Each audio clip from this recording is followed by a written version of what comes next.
Revue de presse, le cinéaste anglais Joe Wright met Gary Oldman dans le costume de Winston Churchill, lors de son accession au pouvoir en 1940. Une performance éblouissante pour la presse, séduite par les discours de l'homme politique et la mise en scène du réalisateur. Pour Le Monde, Les Heures sombres serait le volet politique d'un diptyque dont le panneau militaire serait Dunkerque, le beau film de Christophe Nolan. Le Figaro rappelle que l'intrigue historique développée par Joe Wright se déroule en même temps qu'un autre film à succès, Le Discours d'un roi, qui racontait les cours d'orthophonie du roi George V. Quelque part entre ces deux œuvres donc, Les Heures sombres donne la parole à Winston Churchill, nommé Premier ministre d'urgence le 10 mai 1940, quelques mois à peine après le début de la Seconde Guerre mondiale. Surtout, le film fait le choix d'insister sur l'art du discours de l'homme politique, et de sa force de persuasion. Plutôt que de s'aventurer dans les rouages et le cambouis. Le scénario d'Anton Im Carten en fait une succession de réparties spirituelles, de confrontations mélodramatiques toutes mises en scène pour accentuer la stature héroïque du personnage principal, explique Le Monde. Un Oscar pour Gary Oldman. Le rôle du grand homme incombe à Gary Oldman, métamorphosé, qui a convaincu la grande majorité de la critique. La composition par Oldman d'un Churchill excentrique et enfantin, qui tête ses cigares et biberonne son whisky dès le petit déjeuner, vaut à elle seule le détour, clame Le Parisien, qui précise que l'acteur a dû prendre 30 kilos pour le rôle. En plus de cela, la métamorphose de Gary Oldman a nécessité 4 âges de maquillage pour chaque jour de tournage, ce qui comprend la pose de prothèses, le rasage de la tête et l'application de fond de teint. Le Quotidien rapporte encore que le comédien britannique a fumé pour 25 000 € de cigares sur le tournage.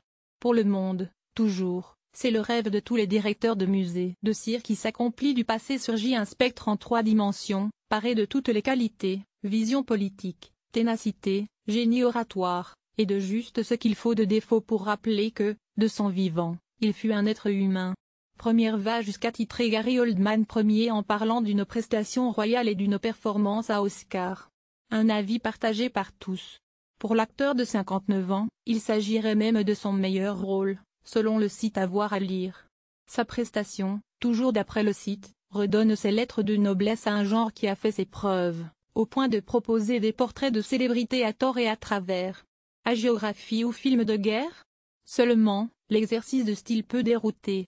S'agit-il d'un film de guerre, d'un portrait matiné de thriller historique, voire d'une hagiographie selon une partie de la presse?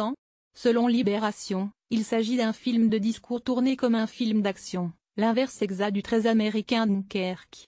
Une théâtralité appréciée par Première qui note un sens du rythme baroque et se montre également séduit par la vivacité de la caméra de Joe Wright. France 20 Info y voit un film marquant, dirigé de main de maître, sur une figure unique de l'histoire mondiale lumineux.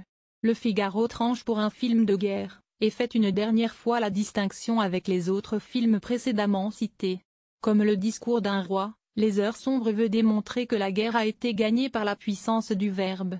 L'art oratoire serait plus fort que l'art de la guerre.